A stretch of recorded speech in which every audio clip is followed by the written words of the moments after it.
Next led Chameleons, tutularan ang mga koponan na kahit laglag na sa Final Four pero inilaban pa rin talaga ang huli nilang sabak sa conference na ito.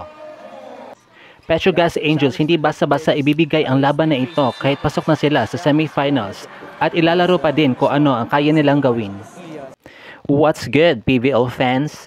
It's nice to be back with you here on Powerhouse Volleyball PH.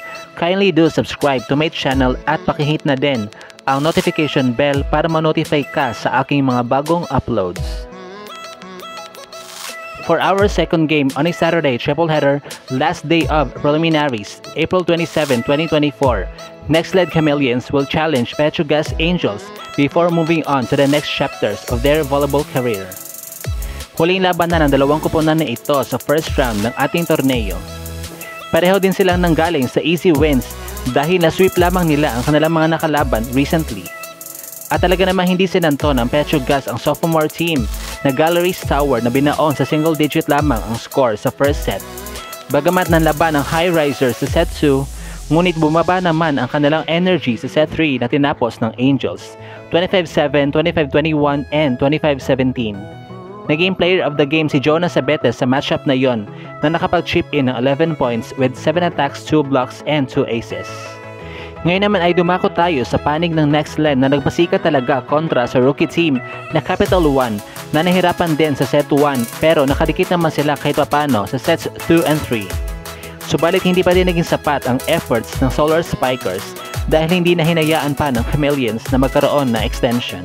13-25, 23-25, and 22-25. Iginawad kay Camille Victoria ang pagiging player of the game na nakapag-contribute ng 17 points with 14 attacks and 3 blocks.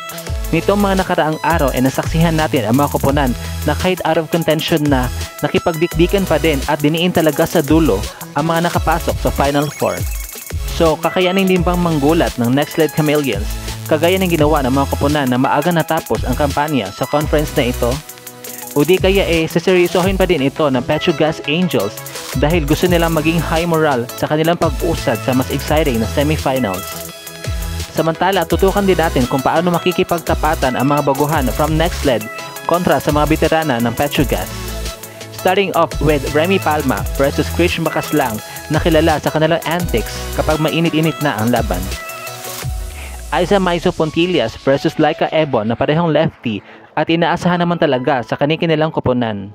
Baby Love Barbon versus Rachel Gervina na mga underrated liberos yet very effective talaga bilang floor defenders. And the rookies of both teams na sina Brooke Van Sickle versus Ivy Laxina na parehong main gunners na lumalagari talaga.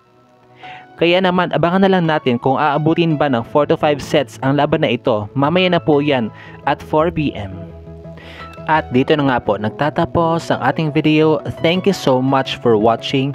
Kindly do subscribe to my channel at pakihit na din ang notification bell para ma-notify ka sa aking mga bagong uploads.